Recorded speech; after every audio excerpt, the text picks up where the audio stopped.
Hi everyone, welcome to HubShots episode 158. We talk about the magic of HubSpot snippets. You're listening to Asia Pacific's #1 HubSpot focused podcast, where we discuss HubSpot tips, tricks and features and strategies for growing your sales and marketing results. We hope you enjoy this podcast as much as HubSpot's CEO, Brian Halligan, does. Thanks for creating this podcast. It's awesome. I listen to it on the weekends and I really enjoy it.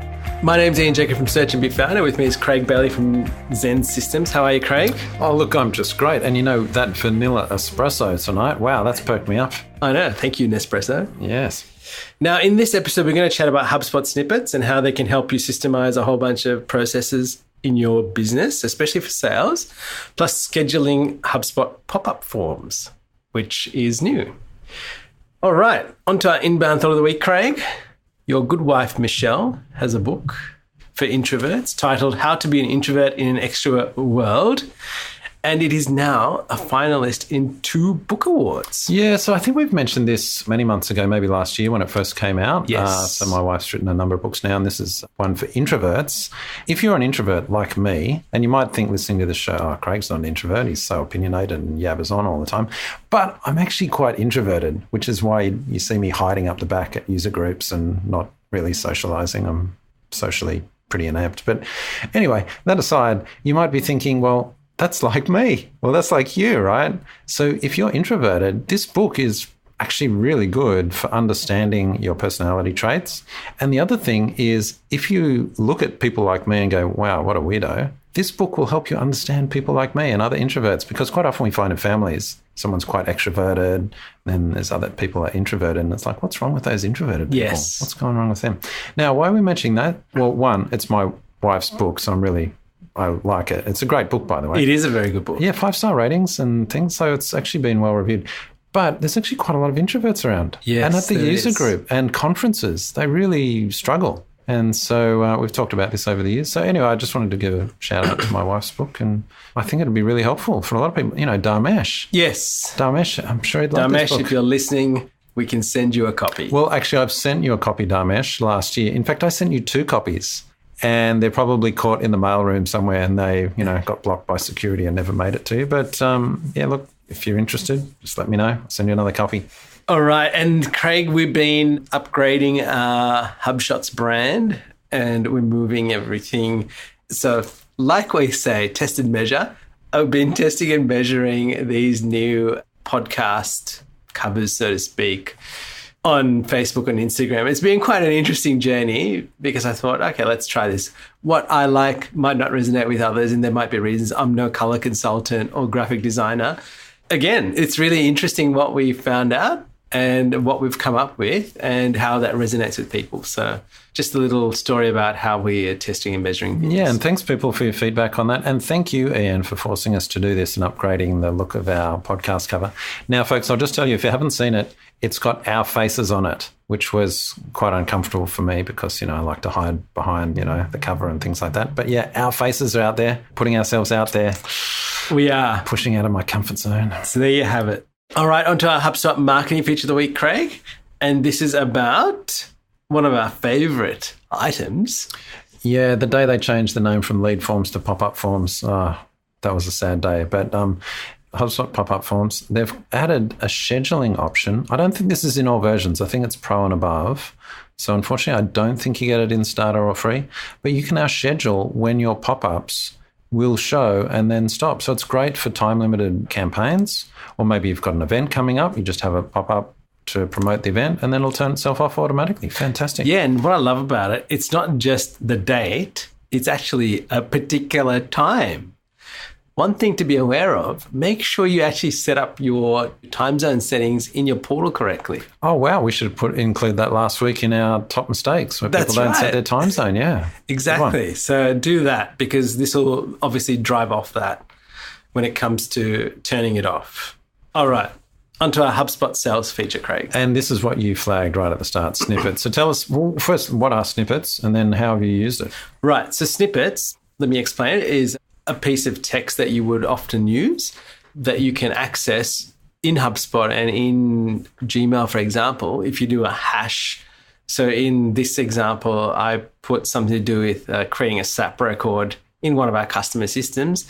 And so I just put #SAP was the snippet code, and it'll bring up the snippet. So one of the things we did was I actually realized while training somebody in sales that they actually have to send an email off to get a SAP account created, and they have to include all of this data with this deal that's happening. So I was thinking, hang on, they're sending this email off to somebody else, then it's kind of outside of HubSpot, not related to a contact record. I thought, oh, what if we could do this all in the same place? So I said, well, why don't you create a task, assign it to that person, and then you'll be able to see whether it's done. And then not only that, that person will get notified. They've all got all the contact details readily available.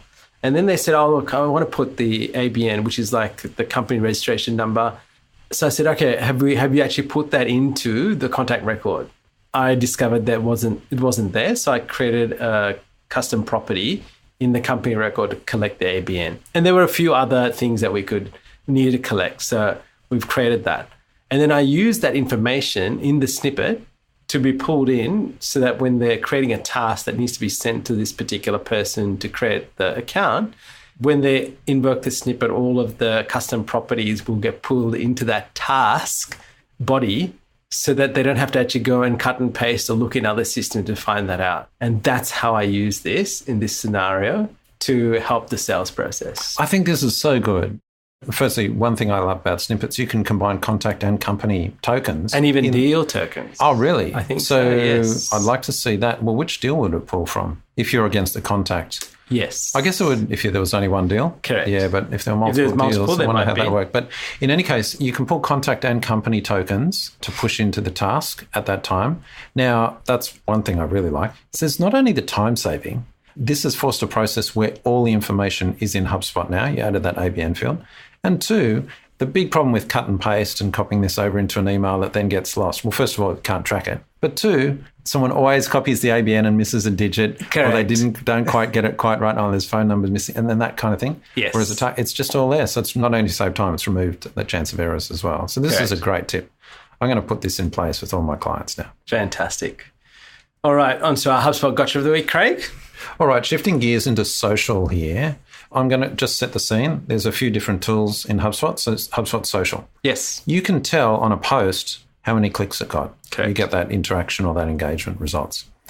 On a contact timeline, you can see how they arrived. Let's say they first became a contact. From a social. How did they come to your site? Yeah, and you can see, they came from LinkedIn or they came from Facebook or whatever. And there are some stats around how many things they've clicked.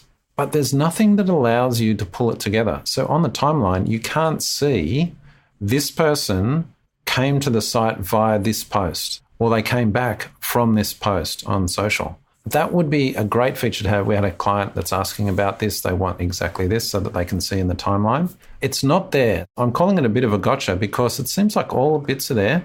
They've got stuff in social on one hand, and they've got other kind of the original source drilled down on contact, but they can't quite pull it together. Now, I don't know if that's a HubSpot limitation or whether it's actually the social channels themselves withholding that. But in any case, there is a voted up forum idea. I'd love to see that fixed and just kind of close the loop on that whole social integration or interaction on a contact timeline. So anyway, that's the gotcha of the week and the request of the week. Please go and vote that up if you think that'll be useful. That's right.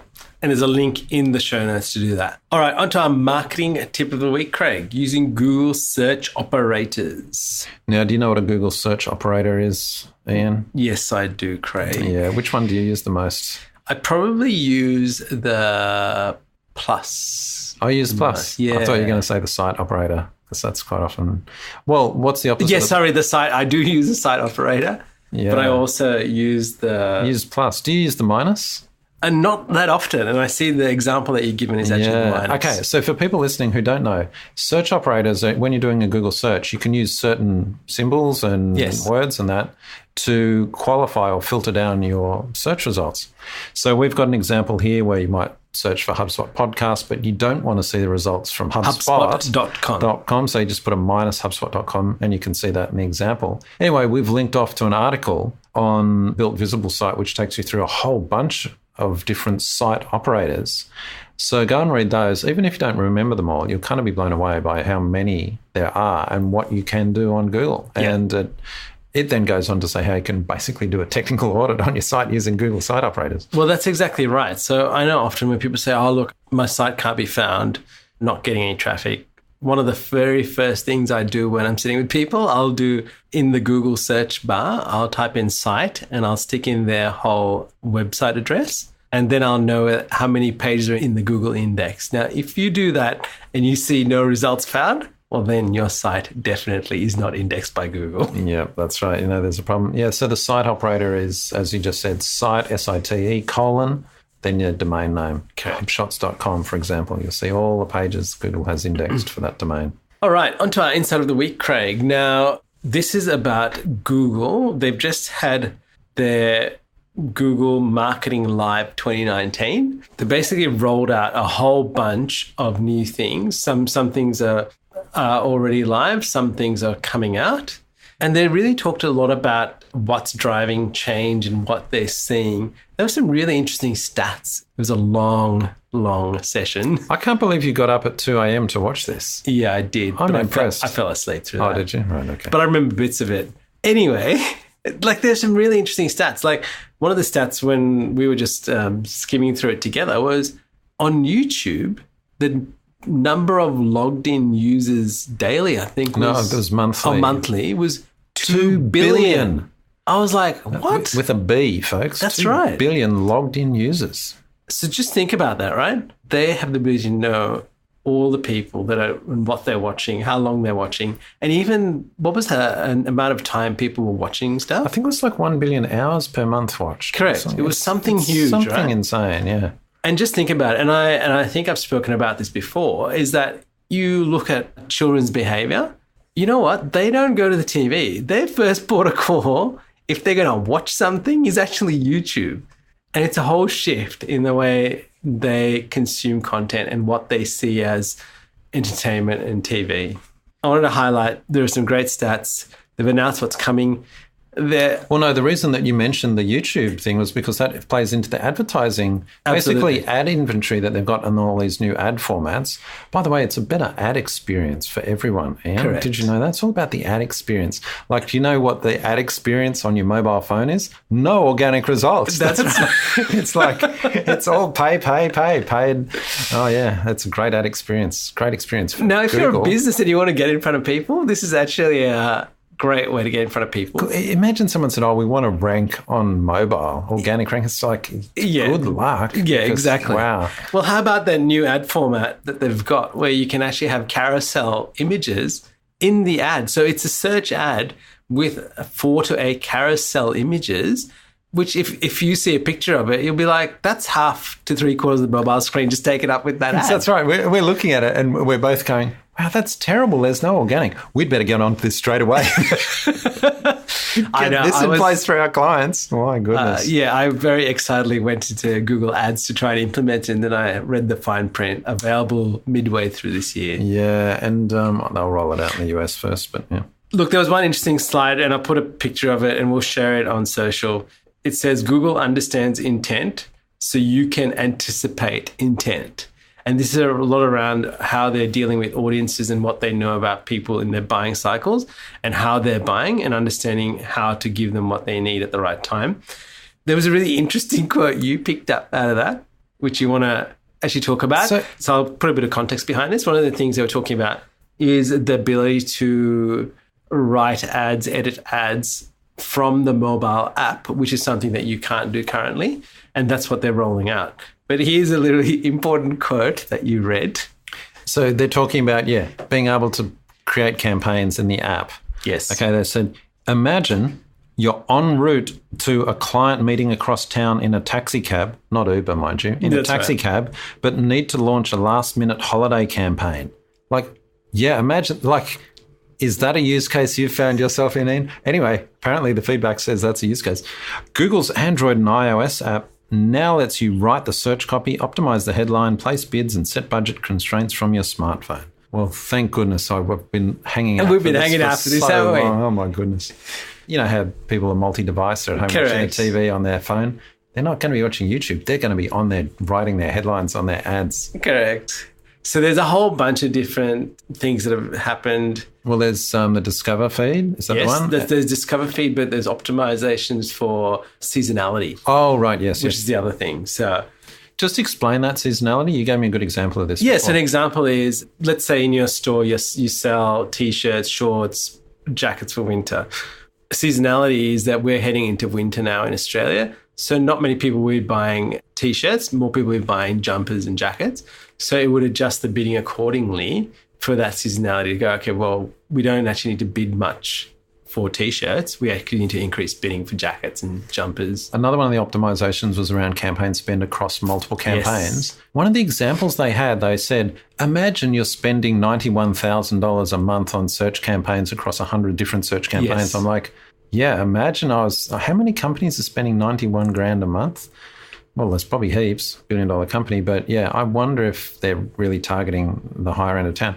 Anyway, that is a big thing to manage. I mean, I don't think we've managed accounts that big, but certainly 10, 20, 30 campaigns running at once. You've got budgets. And before we used to do that, shared budget. Yes. We quite often do that. Correct. Anyway, now they've got tools for sharing it intelligently, because otherwise you'd have, with shared budgets, you'd have one run away and spend all your budget on one search campaign because it did well, and then the others were kind of left starved. Yes, that's right. So much more AI and smarts around how they allocate campaigns. So I think that's going to be really good. They're just going to write themselves, aren't they?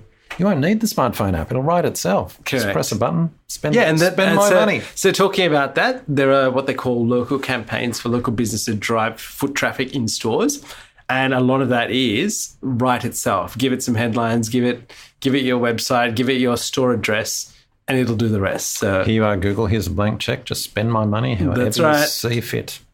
All right, on to our podcast of the week, Craig. Just a quick shout out to the Hubcast. We haven't mentioned them for a while, but I've been listening to them lately. I'm really enjoying it, actually.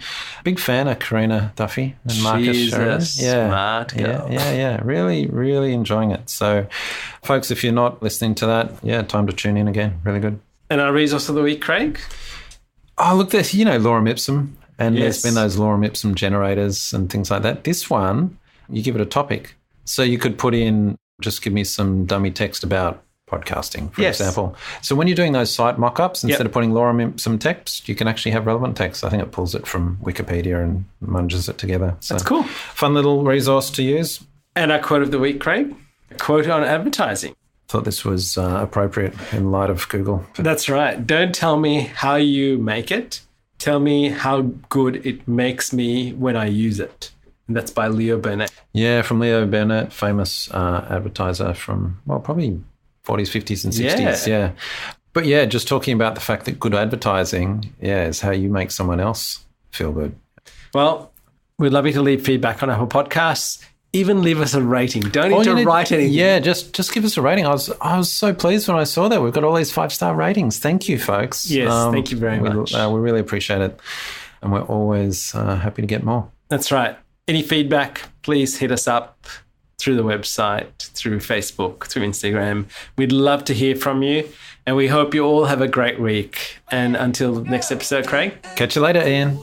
Thank you for listening to this episode of HubShots. For show notes, resources, HubSpot news, including practical strategies you can implement, visit us at hubshots.com.